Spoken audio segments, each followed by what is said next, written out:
Hi, welcome to another episode of Dear Didi's Vlog. And today I'm going to be sharing my opinion about the new sex ed curriculum that the Ontario government is introducing. And if you know me, I am not afraid of sharing my opinion, and today is no different. Really, I'm a Gen I, which is I was born here in Canada, and I have parents that immigrated from India, and I had to navigate the school system all on my own. And when it came to relationships with the opposite sex and sex education and all of those things, I really did not have anybody to talk to in the home.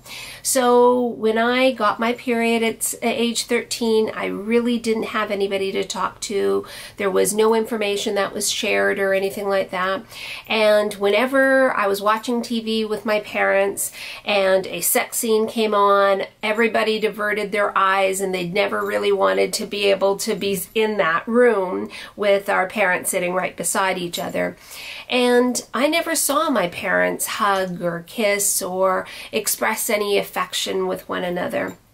But, you know, it's not really a cultural thing. It's not necessarily just South Asians that had this growing up.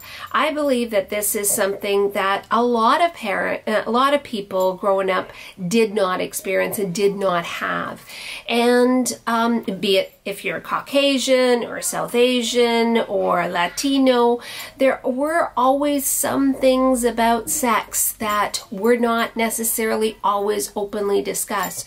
So in my opinion, I think that this sex education curriculum that is being introduced is really an opportunity for our kids to become comfortable with the topic of sex, you know, asking questions, becoming comfortable with that whole aspect of the health and relationships. And in my opinion, I think it's a good thing. So I did read the sex ed curriculum as well. So I wanted to figure out exactly how it was going to be introduced and what was going to be talked about in each grade. And you can too. You can go to the government website and read it for yourselves. It has a really nice breakdown of each grade and exactly what the health component is going to be.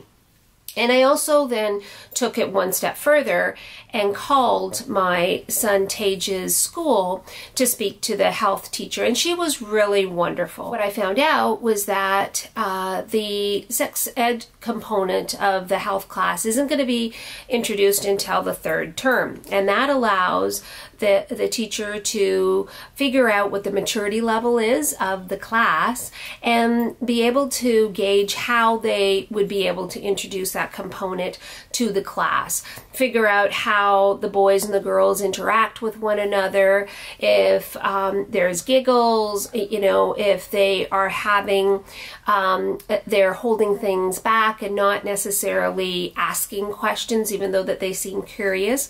So I thought that was really great, because it allows them to start becoming a little bit more comfortable with the class itself and for them to be able to ask the questions that they need.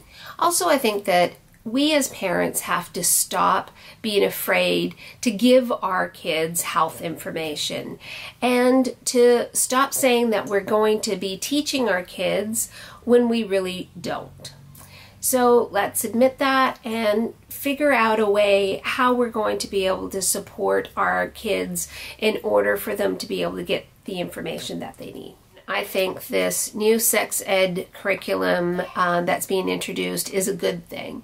It's going to allow kids to be able to ask questions and really be able to have an opportunity to go to somebody that is willing to be there, provide them with some information, answer their questions, and really give them the support that they need, regardless of what their cultural background is. I'm Dear Didi, and if you like what you heard, or if you want to keep discussing it, please subscribe to my Dear Dee YouTube channel, or you could subscribe to reallifewomen.ca, or send me an email at deartd@reallifewomen.ca.